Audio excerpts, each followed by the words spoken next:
I guess you can introduce yourself.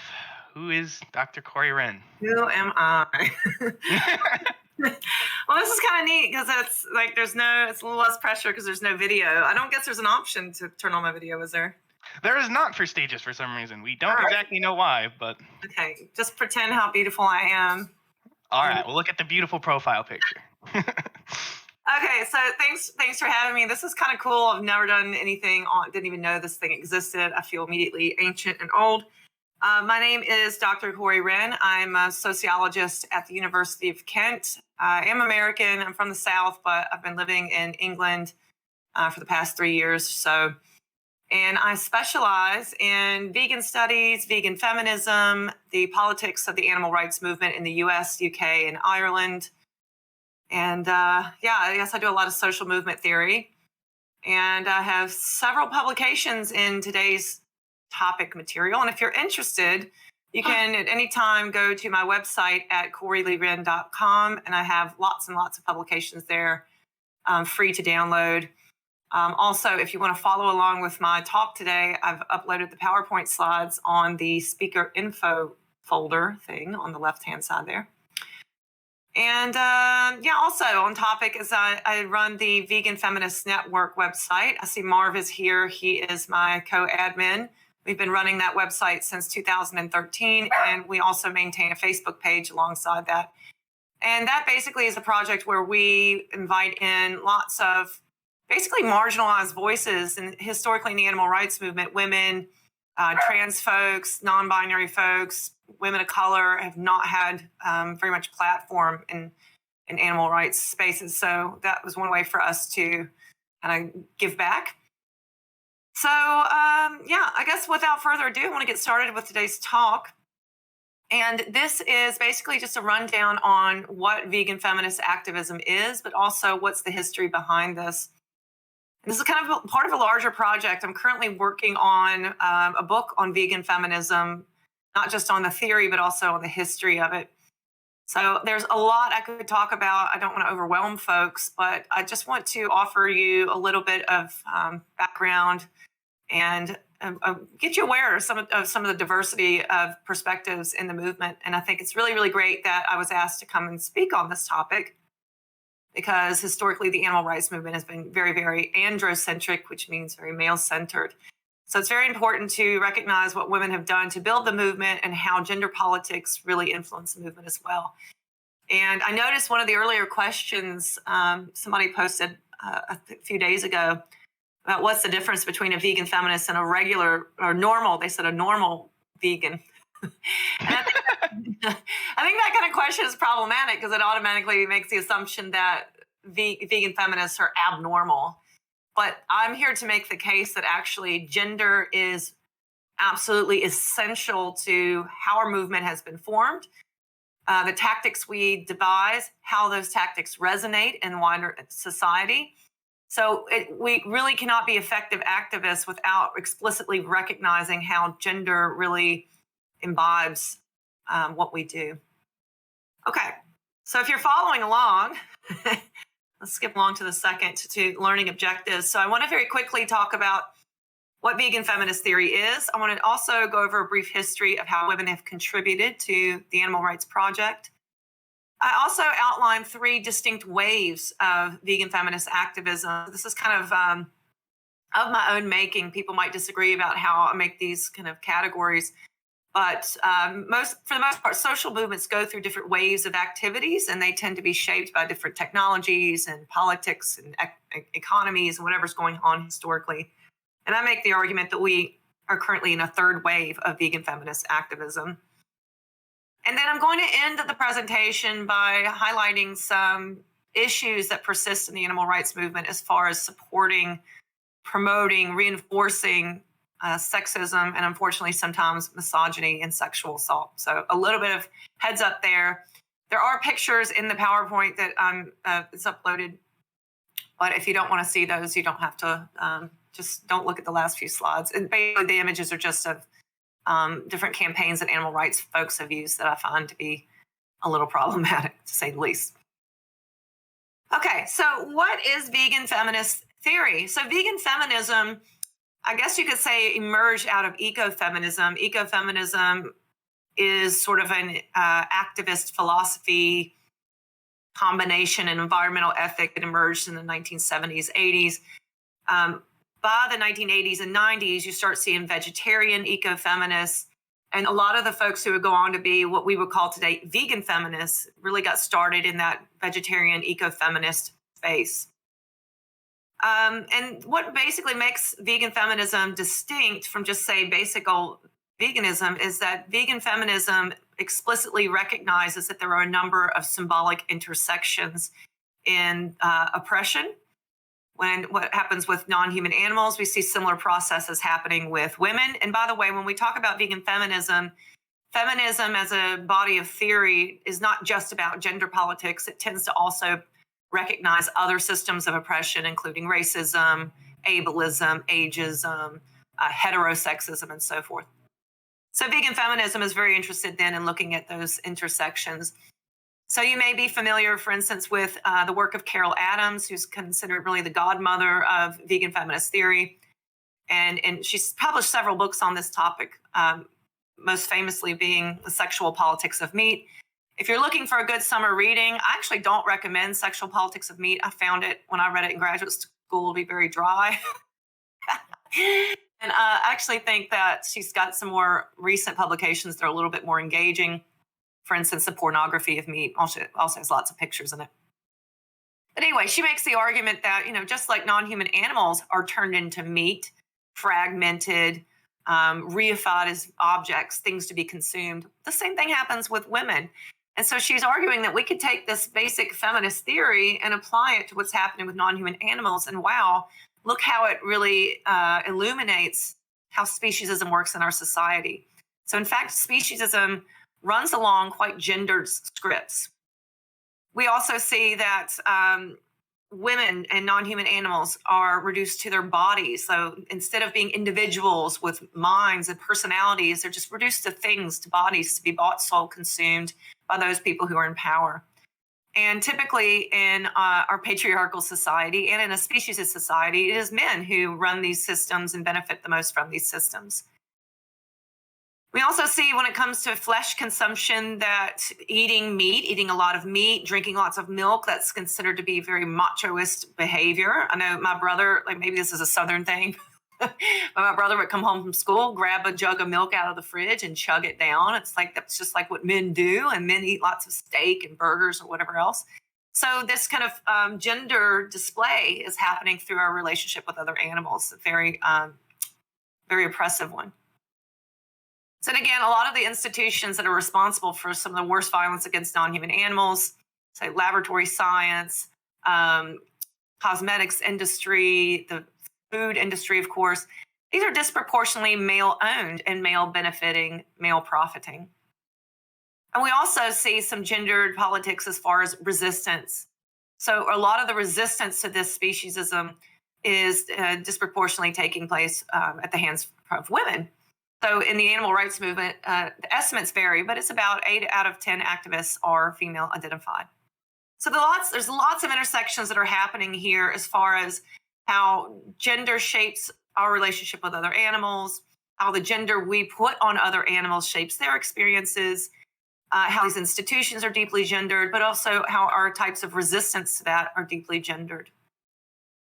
So moving on to the next slide, if you're following along, we see at least I would argue, three waves of activism for non-human animals. But if we're specifically looking at feminism and how feminism has shaped these different ways, we can certainly start off in the Victorian era.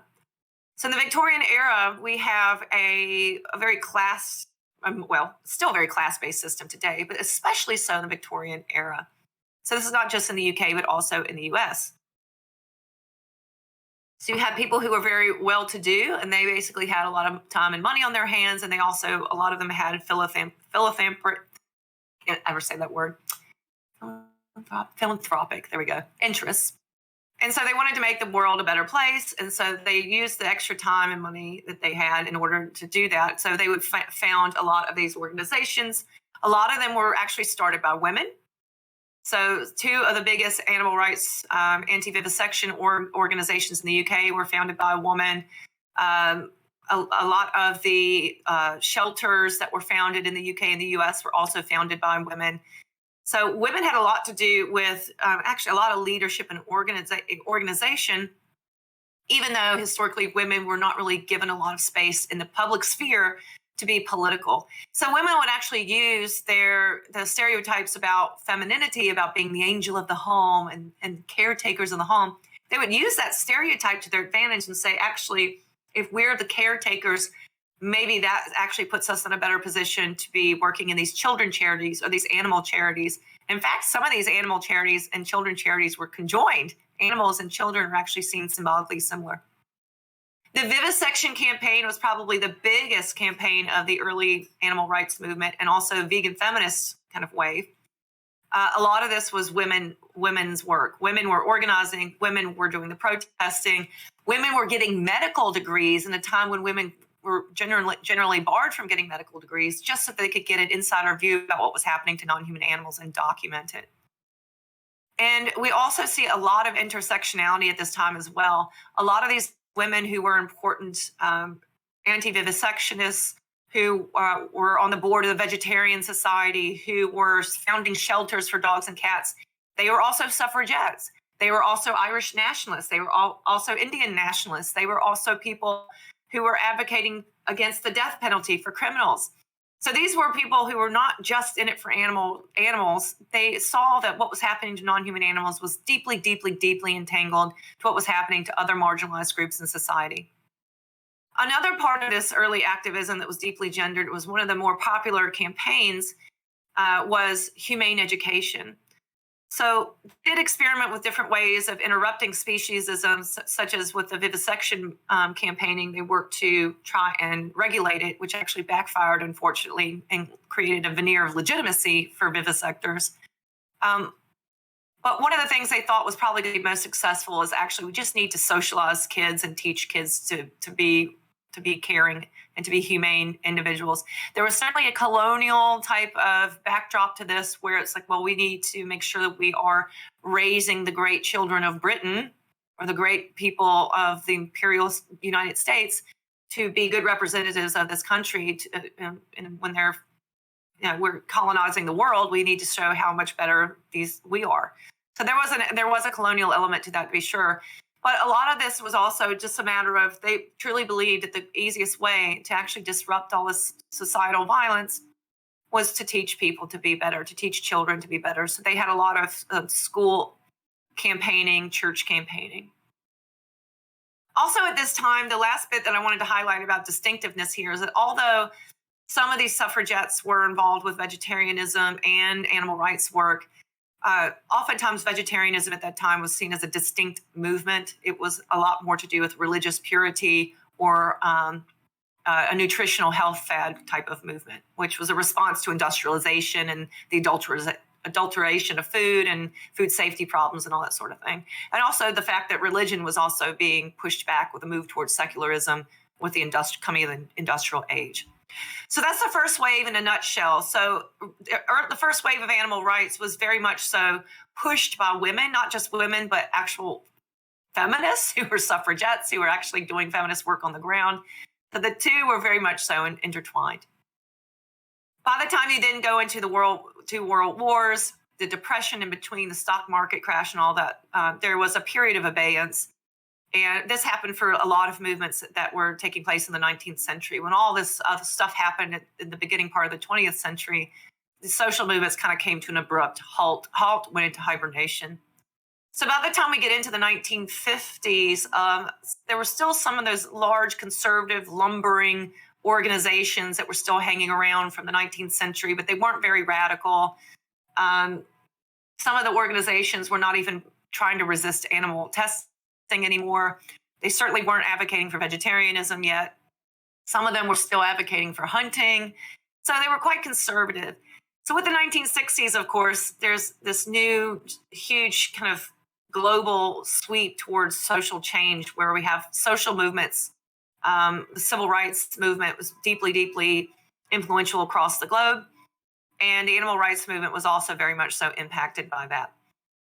And this is where we also start to see animal rights and vegetarianism coming together. That's not just because of the civil rights influence, but a new generation of activists, but also the influence of the kind of parallel natural foods movement, which was popularizing vegetarianism.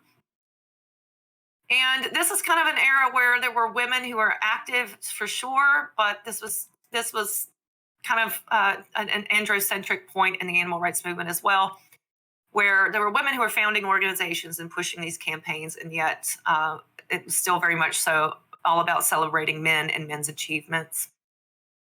Later, towards the end of the 20th century, we see the Feminists for Animal Rights collective emerge. That's in the early 1980s. They just basically got fed up with dealing with a bunch of sexism in the movement and said, you know what, we'd actually be a lot more efficient if we just had women-only spaces to advocate for non-human animals.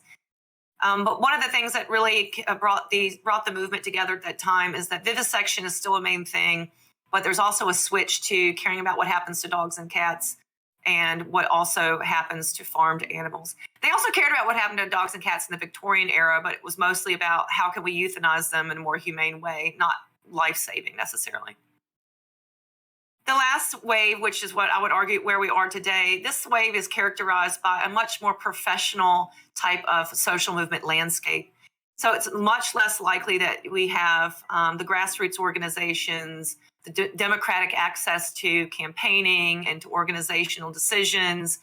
We also have new technology where we now can communicate on the internet, right? And things like Discord, which speeds up things infinitely. So there's also this pushback, unfortunately, because we've had this movement has been chugging along and starting to make headway. We're starting to see pushback, unfortunately, from the state. It's now framing animal rights work as terrorism. So that's certainly a major variable in third wave activism. But also industries have gotten smart and have started to push back as well, and now have co-opted animal rights messaging into what we call animal welfare, where people are being persuaded to buy supposedly higher welfare products. It's really just another kind of capitalist sort of extortion. So that's what we have to worry about today. But now, of course, we've come quite a long way as far as there's the idea that animals should be liberated, not just euthanized in the case of dogs and cats, or their lives made marginally better by an inch added to their cage. Now there's an idea that maybe we should just liberate them. The idea of veganism is starting to take hold. So that's sort of where we are. That's the three waves. And where vegan feminism comes into that last bit is certainly a matter of, now we have more internet platform, and people who have been marginalized traditionally now have a lot of space. So if you're following along, actually I forgot I had some nice pictures in here. Let's see. Yeah. Okay, I'm up to the slide now on vegan cupcakes because I basically covered the other slides. But yeah, we still have the issue now where although women are and other marginalized groups have access to the internet as a platform, really only been in the past couple of years, 2 or 3 years, if that I'm starting to see serious engagement with feminist and critical race issues. And I do think a lot of this has to do with women who were doing the dirty work on blogs and Facebook, the Facebook comments. This is not so much anymore. The internet has moved on past that. But in the mid 2010s, the blogs were the place to be. This is where ideas were happening. The Facebook comments, that's where the debates were happening. And these are starting to have influence. So in my second book, Piecemeal Protest, I basically look at 40 years of animal rights kind of communique. And you can definitely see that some of the larger organizations that were quite conservative, quite male-centric, are starting to open up to feminist ideas. Because before that, all we really had was Carol Adams's work, and I'm guaranteeing you most of those people never even cracked one of her books. It's like they just kind of tokenize it. Well, I know about Carol Adams, so we don't have to worry about sexism.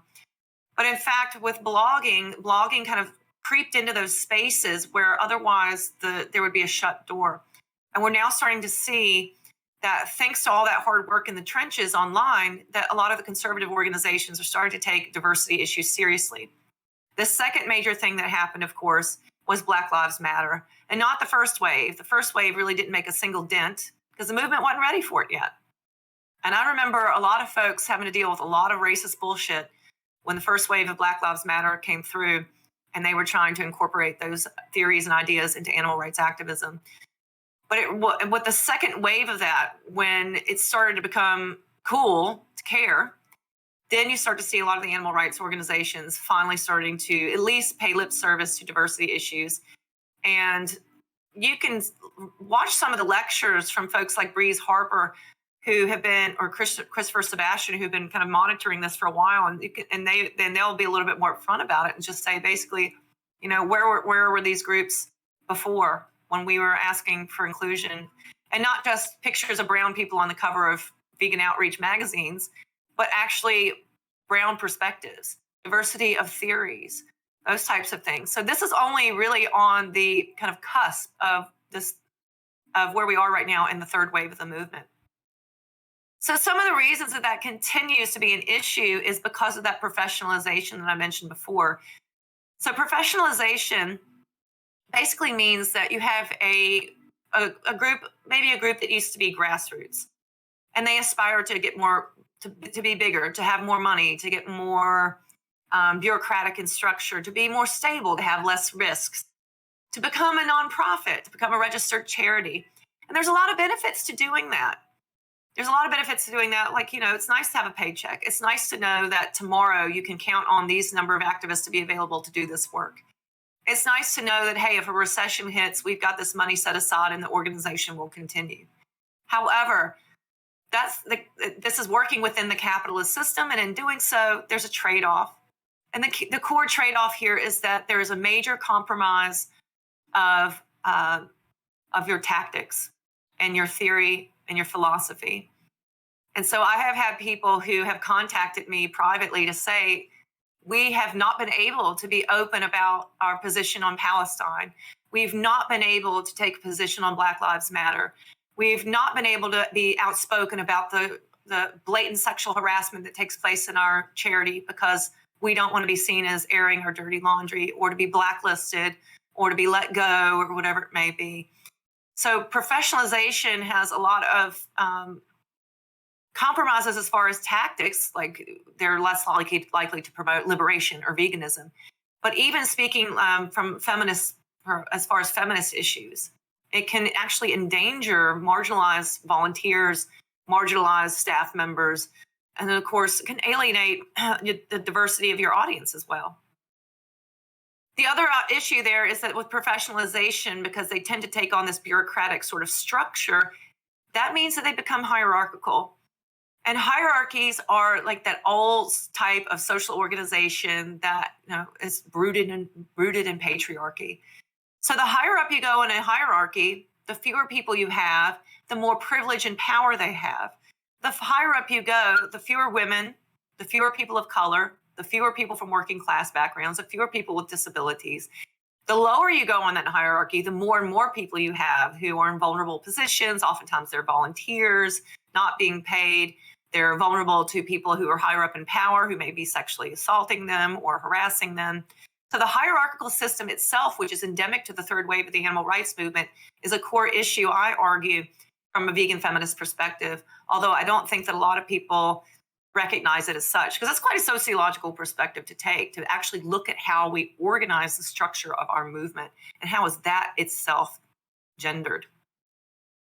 So if you're following along, there's just a quick infographic that I made, I think on slide 11. And I made this a few years ago, and it'd be interesting to see if this has changed much, because remember a few minutes ago, I said that in the past 2 or 3 years, the movement has started to be a little bit more serious about its diversity problem. But I made this back in 2013 or 14, so not that long ago.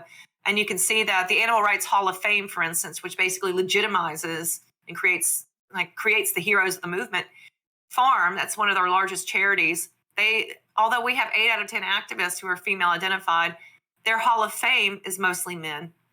If you look at best-selling animal rights books, most of the authors are men, even though women are also writing these.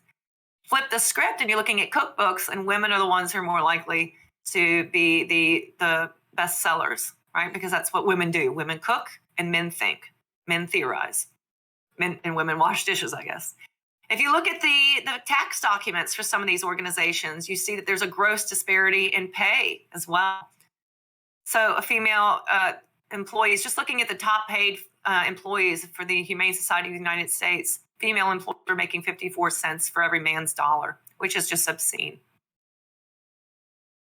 Of course, I've been hinting at this as well. We have issues with sexual harassment and assault in the movement. Some of this has been documented on Vegan Feminist Network if people are interested in that. And that's one of the aims I had for that website, is because it's difficult for women to come forward, because the first thing that they get slapped with is animals first, animals first. You're being selfish. This isn't about you. This is about the animals. And that's one of those classic old school sexist bits of bullshit that you can throw at a woman. How dare you put yourself first? You need your gender roles to put others above yourself. You're supposed to be selfless. And you have to remember, this is a feminized space.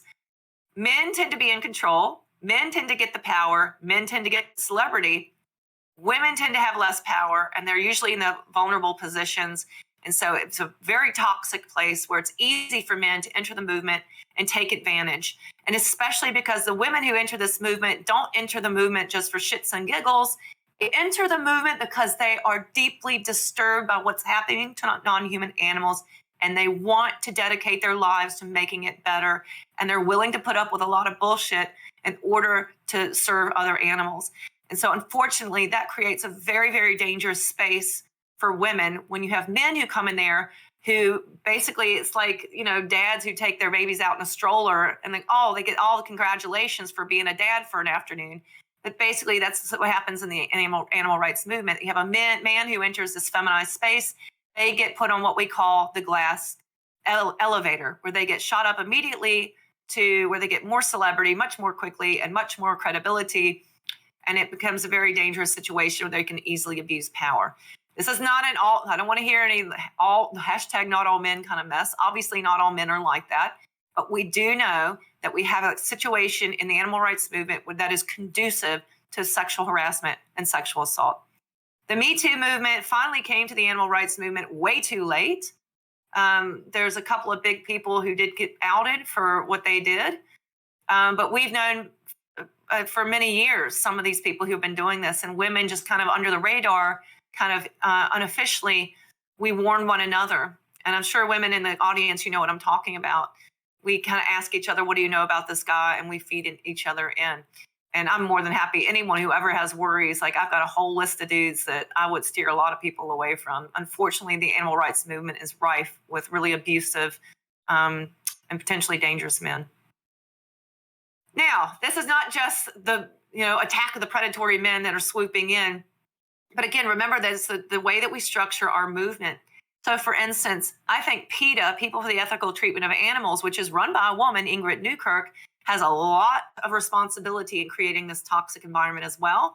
Since the mid-1990s, PETA has been using its I'd Rather Go Naked Than campaign, where they feature young women naked in vulnerable positions, objectified sexually, just like a piece of meat on a piece of plate.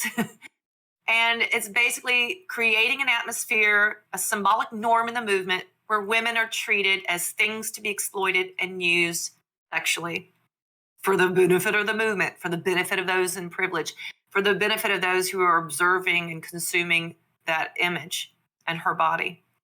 So that has created a really toxic culture as well. And PETA, being the largest and most powerful animal rights organization in the world, has an effect in basically socializing and setting norms and expectations in the movement at large. We also see a lot of rape culture and advocacy materials and demonstrations. I will not go into detail with these. If you'd like to see more examples of that, you can go to veganfeministnetwork.com and go into the essays by topic and then skip down to the one on rape. Another good example, if in big trigger warning for this, you can go to YouTube and look up 269 Life, an Israeli animal rights group, and look at their anti-dairy campaign, a street demonstration, which uses a live woman and a live infant.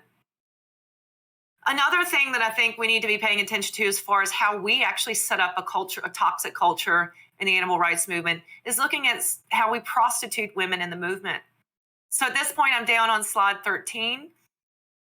And this is one that PETA has been popularized, but I've seen other animal rights groups do this, grassroots groups as well, aspiring grassroots groups, where basically you have young women who'll be put out on street corners, and they'll either be naked or near naked.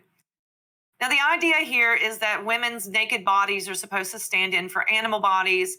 We can have debates on whether or not that's an accurate comparison to make and what actually it's challenging. But for the purposes of talking about the toxic situation that's being created here, is that basically you have young naked women who are being put out on a street corner, and in a professionalized movement space, the main thing they want you to do, yes, the signs in this image I'm using do say go vegan, but notice that PETA's logo is there. And when you have people looking at that sign and they go to PETA's website, the first thing PETA asks you to do is to donate. And the professionalized movement space, that's one of the major compromises that happens when you go professional. You have to, by default, start prioritizing fundraising, because it becomes a machine, basically this bureaucratic machine, and it requires a lot of funding to maintain the building, to maintain salaries, to maintain campaigns, and so on and so forth. So what does it mean then when we have young women who are put out on the street corner who are basically raising money for the nonprofit that basically have PETA the pimp? And rarely, PETA will come back and say, we use men too. Well, that's bullshit. I rarely see men. And then PETA will say, well, these women choose to do that. Well, that may be so. But there's a specific type of woman that magically chooses to do this. I never see non-skinny women. I rarely see non-white women. And I rarely see old women. So it's a bit of a cop-out in that regard. And basically it's like street prostitution. They're raising money for their organization, pimping out women's bodies. They're not getting paid for this, because usually these are women who are volunteers. Now towards the last, this is where a trigger warning comes in, because these are kind of graphic images of PETA campaigning. But remember, I also said that some of this campaigning is not just sexist, but increasingly the sexism, this imagery that uses quite violent. And this is because they're taking a cue straight from the pornography industry.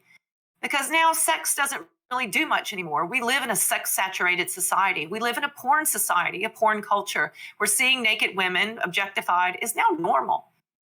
And so what happens is that the porn industry, because it's part of the capitalist system, is we have to continually sensationalize so that the product will stand out. And then it will reach an audience that has been desensitized in a sex-saturated society. So now increasingly that sex is made violent. And really, when you look at porn, even softcore pornography, a lot of that, the power, it's a reenactment of gender relations. And so heterosexual sex oftentimes in pornography is a reenactment of those gender rituals of power and submission.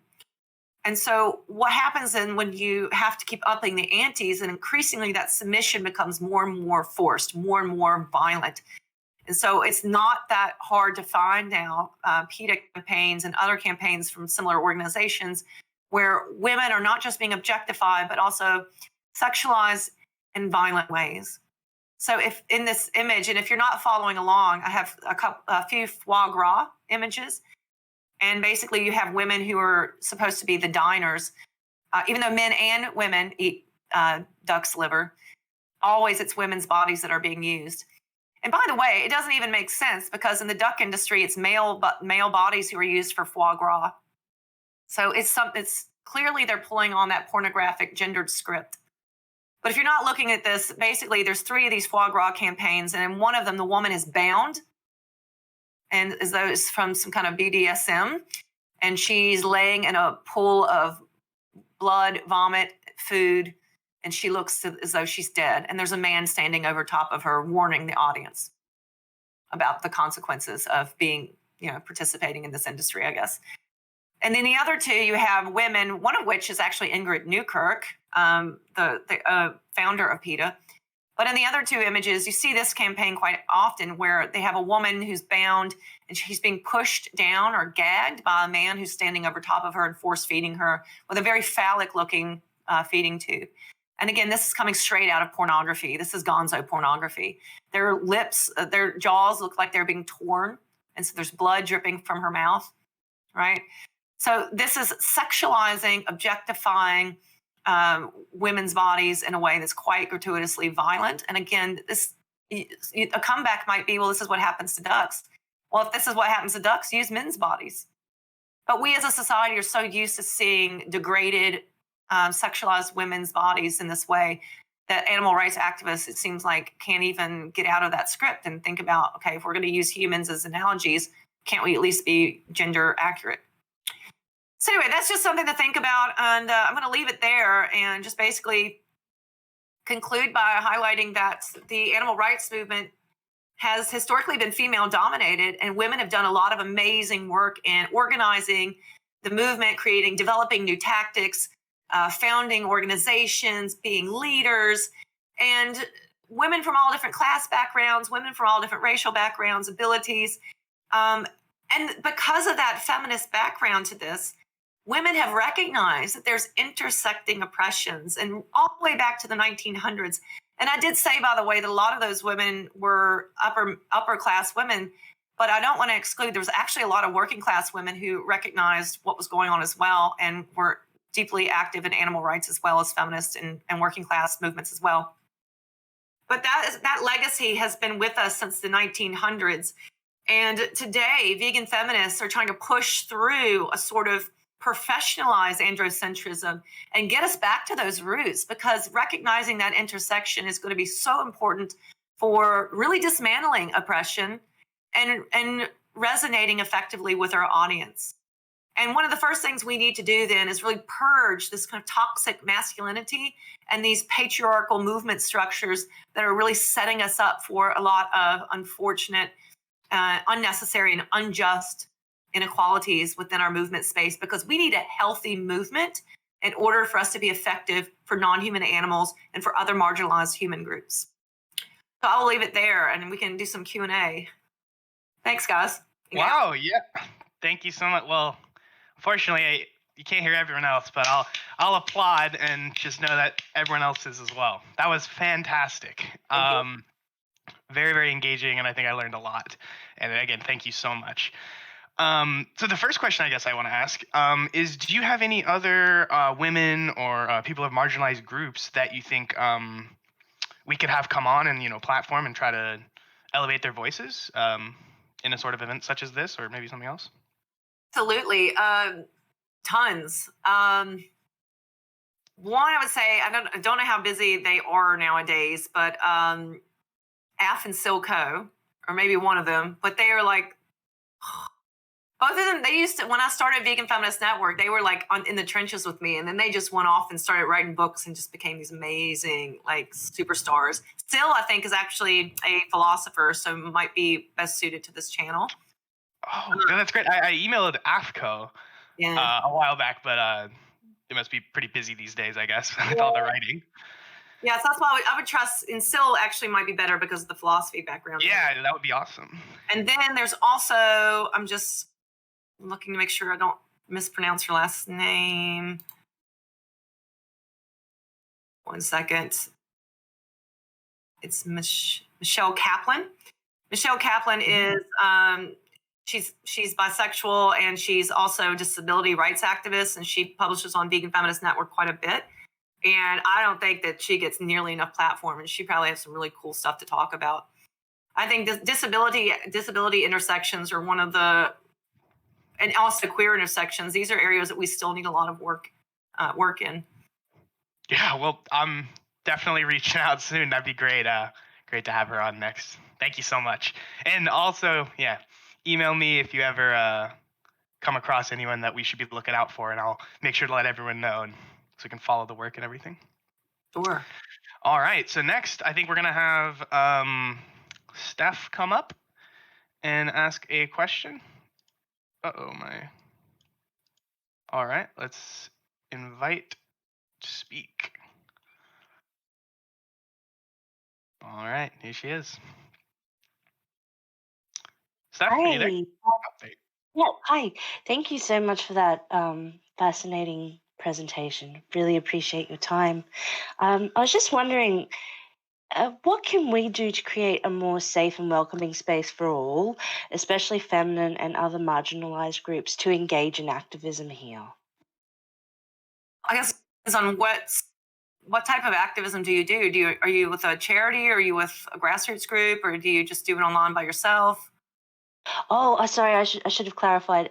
In terms of ARA, the group we are here on Discord, because we've got a structure and all that sort of stuff. So, for example, one of the things we're trying to do is ensure that the people who end up with more responsibilities come from a diverse range of backgrounds. But I'm just wondering if you have any other hints or tips on how we can, you know, work towards being more inclusive and mindful of being inclusive, I suppose. Well, I think you're being quite what's the word? You're proactive. I think so. Yeah, and I think one of the best things you can do is just ask, like, what can we do better, and also who can we bring on, because you'd be surprised. And for instance, I don't want. You know what? I'm putting them on blast. Screw it. There's the psychology people here at my university. They also do a lot of vegan stuff, and they put on a advocacy conference last summer, I think, and it was an all male panel. And I just said, "What the fuck is this?" Sorry for that. So what the fuck? And they said, "Well, we don't know any women who do psychology and veganism." It's like, the hell? Wow. Then find out, then find out. Like, Google. And then the guy was just like, well, maybe you can go, basically. And that's one of the things that does piss me off. It's that I'm not here to do your homework. You're a grown ass man and a professional, and you can find out, just like when you do your own research to write a paper, you find out citations. You can do the same thing to find diversity of opinions, or diversity of scholarship. But I think when it comes to the activist movement, I think it's probably really good the way you guys do it is that you ask by word of mouth, because it's very easy to tokenize in this movement. And as much as I love Carol Adams, it's like she just gets trotted out every time people want to say, "Oh, Carol Adams here." It's like, there's all these other women doing this amazing work, and like everybody knows Carol Adams' stuff. What else is out there? And we need to be supporting new voices and people like I said, Michelle, who's not just queer, but also does this amazing disability work. And it's like, what can we learn from people who are not just Carol Adams and not just Breeze Harbor over and over and over again? But as far as that, as far as bringing in people like you're doing, I think that's a smart thing to do. But also, I'm not really familiar with Discord and how like the community works. But one of the things that is really essential is there has to be moderation. And I know people don't like that because free speech, But unfortunately, the internet structurally is set up to be very dangerous for marginalized groups, and it has to be moderated sometimes. If it's not moderated, it defaults to men, and it usually defaults to the trolls. And the trolls, we know there's a lot of feminist research out there that trolls, it's not just some generic thing. It has a misogynistic vein underneath it, and usually white supremacists as well. So moderation is really key for these types of communities. And you're right, doing what you're doing to keep trying to platform marginalized voices. Beautiful. Thank you so much. Thank you. Awesome. All right. Thank you so much for that response. All right. So now, what is your favorite book that talks about both animal rights and feminism, and why? Or maybe an author that has written about both. What should we be reading? If you go to the website, there's I think under the media tab, I recently was featured in the British Sociological Association's Desert Island spread, where basically they asked me what's the 5 most important books to me. And they were basically all vegan feminism. I can link to it in the speaker info thing, maybe. But that'd be great. But if people want to like get a synopsis and don't have time to read it all, I think that'd be useful. But what I would say, my favorite one, the one that really put me on my journey, would be David Nybert's 2002 Animal Rights / Human Rights. And it's not just a vegan feminist book, but more specifically, it's a sociological book. So for people who are interested in getting a more sociological perspective on animal issues, I think that it's the go-to book. I assign it to my students.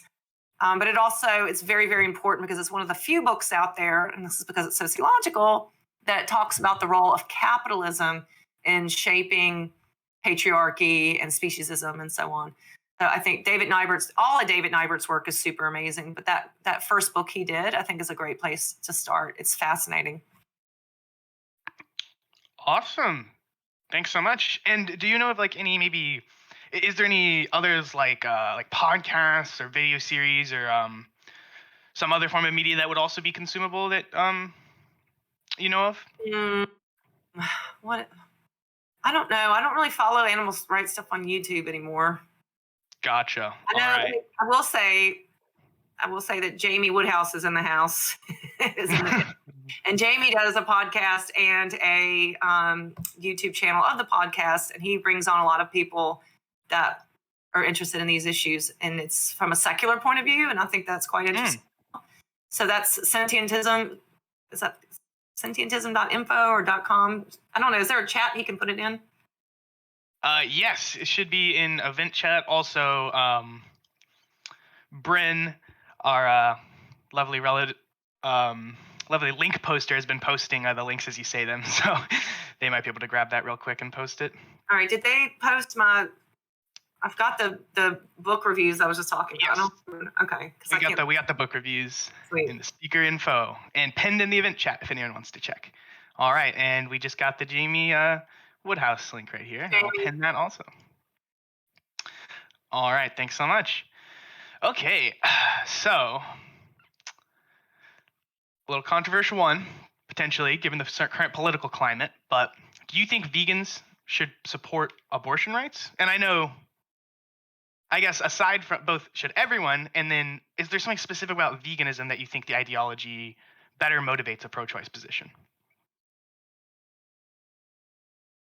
Chatting this before the show, folks, because if you're interested in this, there is a bit of a debate in philosophy. Again, I am not philosophy, but my good colleague Cheryl Labate has published a paper where she basically argues that, I mean, I'll just tell her, her background is quite conservative and she's Catholic and all that kind of stuff. So you can imagine where she goes with that. But for me, as a raging feminist and I mean, as left as one can get, I would definitely say that it's about bodily autonomy and personal freedom. And, you know, it should be up to the person's body, how they do their body. And also as a scientist, I think we have a lot of evidence to show that it's very far into one's pregnancy before that fetus is sentient. So actually, Jamie the sentientist, maybe you can add something to the chat there. But if people are interested in that, like, I mean, for me, it's just like common sense. It's like bodily autonomy, like hands off my body. Like, don't touch the cow. Cow's not yours. Don't touch me. I'm not yours. But yeah, for people who are interested, there's the other side of the coin out there in philosophy from some people. All right. Thank you so much. A little bit of a spicy one. Do you believe non-vegans can be feminists without being hypocrites? No. No? All right. Okay. Well, that was straightforward. Fantastic. Would you like to elaborate on that or just? Well, I mean, I can say this is some old stuff that goes back. I've seen some old articles back in the 80s and the 90s, back when vegan feminism was kind of coming out of ecofeminism. There are some ecofeminists who are still, I mean, ecofeminism is all about challenging that artificial binary between humans and other animals, humans and nature, civilization and nature, hierarchies that are patriarchal or whatever. And yet they will still defend using and eating animals, which makes no sense to me. But there were some arguments back then, and these are, for folks interested, these articles are in like philosophy, feminist philosophy, and I think environmental ethics journals. I can't remember which ones they were now, but basically they were saying, well, this you're trying to control women's bodies by controlling what food they eat. And this is also coming out of that kind of false assumption that animal products are good for us, which we know that's not the case. And in fact, with westernization, now we're starting to see traditional healthy plant-based diets being replaced with garbage animal-based Western diets. But that's when a lot of these women were writing, is at a time when there was a westernization of diet and this kind of colonial presumption that the way people had been eating in the global majority had been eating for thousands of years was somehow deficient, and that veganism was kind of a Western form of control.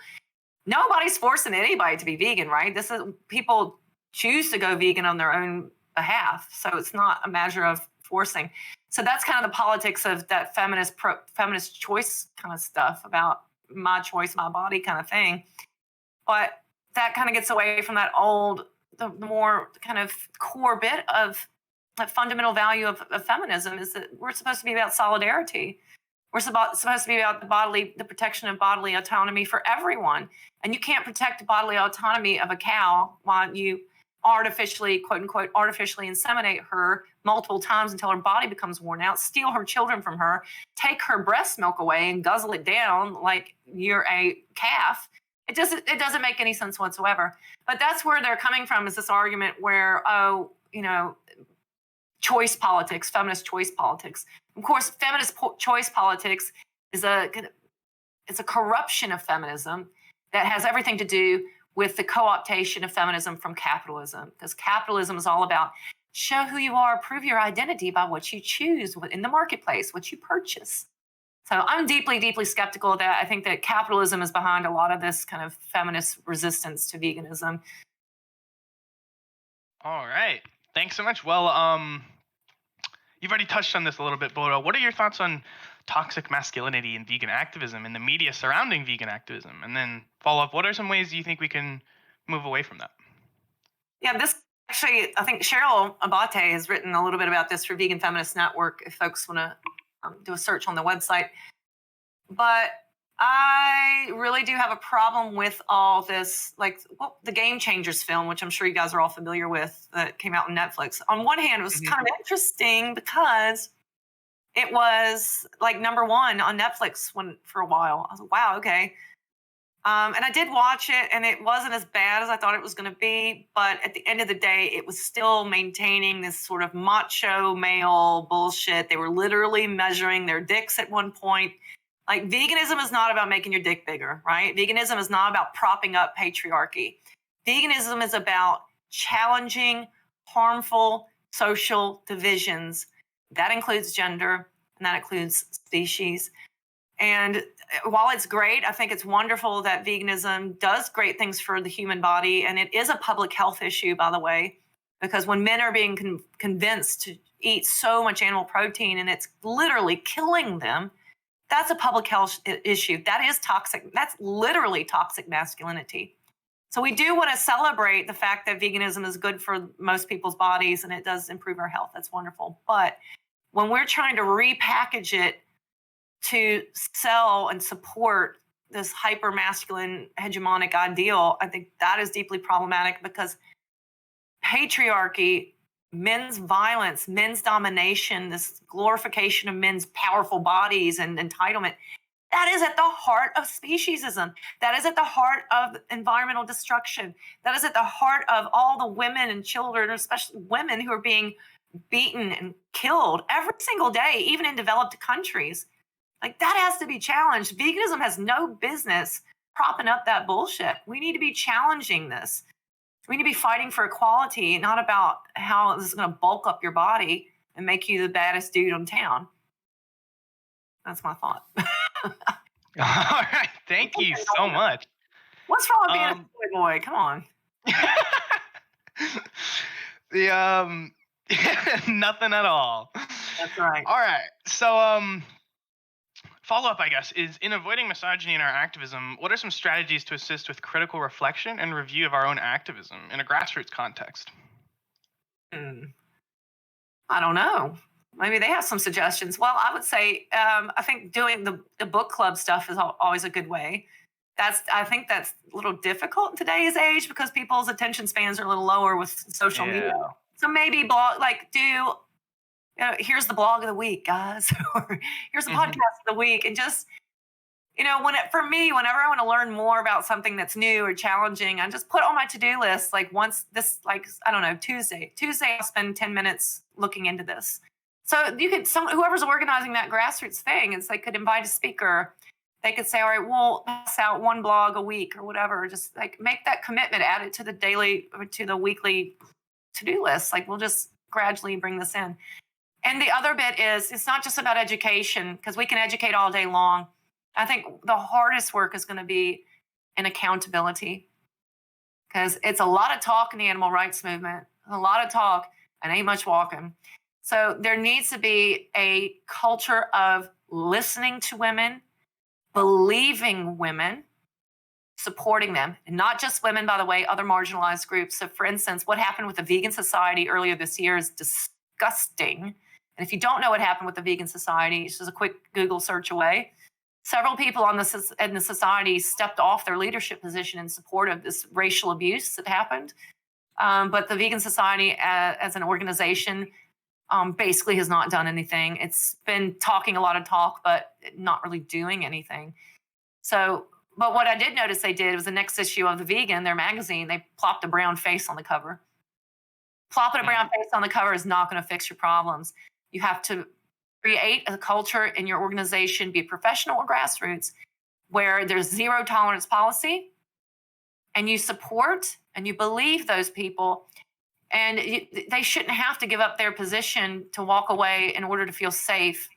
But that's usually what ends up happening, is that the bullies and the people who have their bigoted positions get to stay in the game, and then the people who've been just attacked for their own mental well-being get out.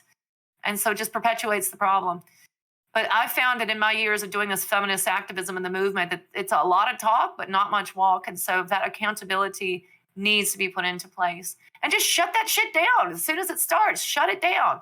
No, he said, she said, shut it down. Easier said than done sometimes. There's a lot of politics.